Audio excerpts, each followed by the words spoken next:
Hi viewers, welcome to my channel Avani's world.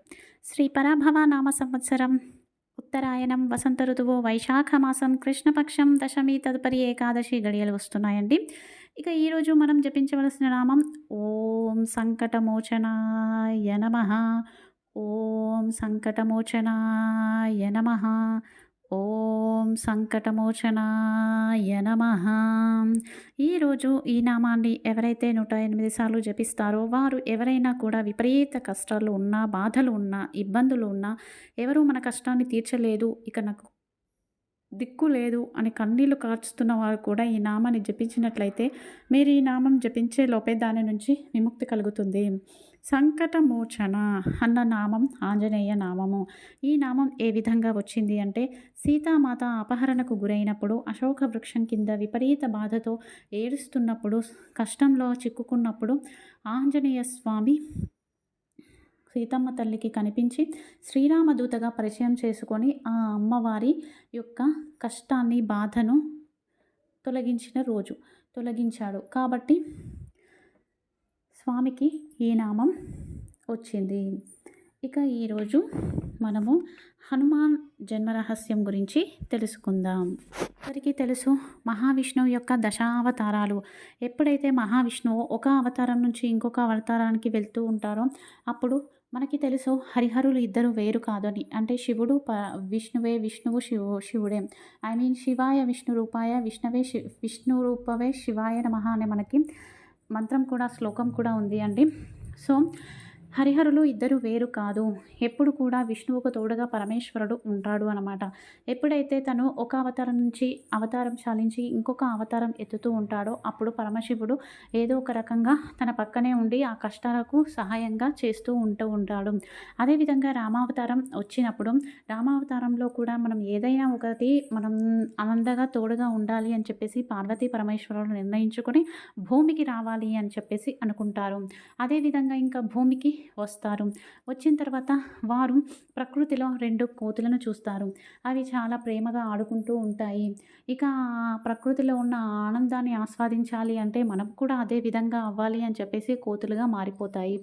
ఇక అలా కోతుల రూపంలో ఉన్నప్పుడు అనుకోకుండా పరమశివుని నుంచి శుక్రకణాలు అనేవి భూమిపైకి పడడానికి వస్తూ ఉన్నప్పుడు అంతటి మహాశక్తిని తట్టుకునే శక్తి ఎవరికీ లేదు. కాబట్టి ఏం చేస్తారు వాయు భగవానుడు, ఆ శుక్రకణాలు కింద పడకముందుకే వాయువేగంతో వచ్చి వాటిని గంగానదిలో కలుపుతాడనమాట. ఇక గంగానదిలో అంజనాదేవి అంటే ఆంజనేయ స్వామి వారి అమ్మ. సో ఆమెకు సంతానం ఉండదు. అంజనాదేవి అక్కడ స్నానం ఆచరిస్తున్నప్పుడు ఆ శుక్రకణాలు గంగా నది నుంచి వేగంగా ప్రవహించి ఆమె గర్భంలోకి నిక్షిప్తం చేయబడతాయి. ఆ విధంగా ఆంజనేయ స్వామి శివ అంశతో కేసరి అంజనాదేవి దంపతులకు సంతానంగా జన్మిస్తాడు. అందుకే హనుమంతుడు సగం మనిషి రూపంగా, సగం కోతి రూపంగా ఉన్నాడు అన్నమాట. ఎందుకంటే పార్వతీ పరమేశ్వరులు కోతి రూపంలో ఉన్నప్పుడు, అంటే వానర రూపంలో ఉన్నప్పుడే శుక్రకణాలు విడుదలయ్యాయి. కాబట్టి ఆ విధంగా ఆయనకి అలా రూపం అనేది వచ్చింది. ఇంకా ఆ తర్వాత శ్రీరాముణ్ణి కలవడము, అన్ని విద్యలు నేర్చుకున్నాడు. శ్రీరాముడు తరువాత జన్మిస్తాడు. ఆంజనేయ స్వామి శ్రీరామ ప్రభువు కంటే పెద్దవాడే. ఆంజనేయ స్వామి జన్మించి విద్యలన్నీ నేర్చుకున్న తర్వాత శ్రీరాముడు జన్మిస్తాడు. ఇక ఎప్పుడైతే శ్రీరాముడు వనవాసం వెళ్ళినప్పుడు కూడా ఆయన ఏడవడు. కానీ ఎప్పుడైతే సీతాదేవి తన నుంచి దూరం అయిపోయిందో అప్పటి నుంచి శ్రీరాముడు చాలా దుఃఖంలో పోయి ఉంటాడు. శోకసంద్రంలో తేలుతూ ఉంటాడనమాట. ఆ సమయంలో ఆంజనేయ స్వామిని కలవడం, ఆంజనేయ స్వామి ఆ శోకం నుంచి విముక్తి చేయడం అనేది జరుగుతుంది.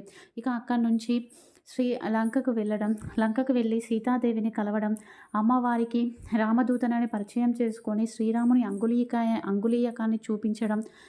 అదేవిధంగా సీతాదేవి నేను వెళ్తున్నాను అమ్మ, రామునికి ఏదైనా విషయం చెప్పాలని అడిగినప్పుడు ఆమె తన తలలో ఉన్న ఒక ఆభరణాన్ని తీసి ఇవ్వడం. సో ఈ విధంగా జరుగుతుంది. ఆ తర్వాత యుద్ధము తర్వాత సీతాదేవిని శ్రీరామునితో కలపడం అనేది జరుగుతుంది. ఇక ఒకరోజు సీతాదేవి తన నుదిటిన సింధూరాన్ని ధరించడం గమనించిన హనుమ, అమ్మ మీరు నుదిటిన ఏదో పెట్టుకుంటున్నారు అని చెప్పేసి అడుగుతాడు. అప్పుడు సీతామాత, ఇది సింధూరము, దీన్ని ధరించినట్లయితే శ్రీరామునికి ఆయుష్ పెరుగుతుంది అని చెప్పేసి చెప్తుంది. ఇక అది విన్న హనుమ విపరీతమైన రామభక్తి కలవాడు కదండి, ఏం చేస్తాడు, తన ఒళ్ళంతా సింధూరాన్ని రాసుకొని వస్తాడు. అక్కడ సభలోని వారంతా నవ్వుతారు, ఏంటి హనుమ ఇలా చేశాడు అని చెప్పేసి. అప్పుడు శ్రీరాముడు, ఏంటి హనుమ సింధూరాన్ని ఒళ్ళంతా రాసుకొచ్చావు అని అడగగానే సీతాదేవి చెప్పింది, ఇది పెట్టుకోవడం వలన మీకు ఆయుష్ పెరుగుతుందని, అందుకే నేను ఒళ్ళంతా రాసుకుని వచ్చాను, మీకు మంచిగా ఉండాలని చెప్పేసి అని చెప్పడంతో సభ అంతా నిశ్శబ్దమవుతుంది. ఇంత రామభక్తుడా అని చెప్పేసి ఆంజనేయ స్వామి భక్తికి వారు ఆశ్చర్యపోతారన్నమాట. సో ఈ విధంగా ఆంజనేయ స్వామి జననం అనేది జరిగింది. ఇక రేపు ఉదయం ఎవరైతే విష్ణు భగవాను తులసి దళాలతో అర్చించి విష్ణు సహస్రనామాన్ని కానీ, విష్ణు అష్టకం కానీ, విష్ణు నామాన్ని కానీ జపించి తదుపరి పెసరపప్పు నైవేద్యాన్నిగా సమర్పించి దాన్ని ప్రసాదంగా భుజిస్తారో వారి ఇంట్లో గొడవలు అనేవి ఉండవు, కుటుంబ సభ్యుల్లో కోపాలు తగ్గుతాయి, ఒకరి మీద ఒకరికి నమ్మకం పెరిగి ఇంట్లో ప్రశాంతత వాతావరణం నెలకొంటుంది. ఇక ఈరోజు సాయంత్రం చేయవలసిన పూజ. దారిద్ర్యం దూరం అవడం కోసం ఈరోజు సాయంత్రం ఆవు పేడతో చేసిన ప్రమిదల్లో లక్ష్మీదేవి ముందు నెయ్యితో దీపారాధన చేసి కనకధార స్తోత్రాన్ని పారాయణ చేయండి. ఒకవేళ ఆవు పేడ లభించని పక్షంలో ఆవు పిడకలపైన మట్టి ప్రమిదను పెట్టి దీపారాధన చేసిన ఫలితం ఉంటుంది. తప్పకుండా ఈ పూజను ఆచరించి కనకధార స్తోత్రాన్ని పఠించినట్లయితే ఇంట్లో దారిద్ర్యం దూరమయ్యి లక్ష్మీ తాండవం చేస్తుంది. ఇది ఈరోజు వీడియో అండి. Thank you for watching.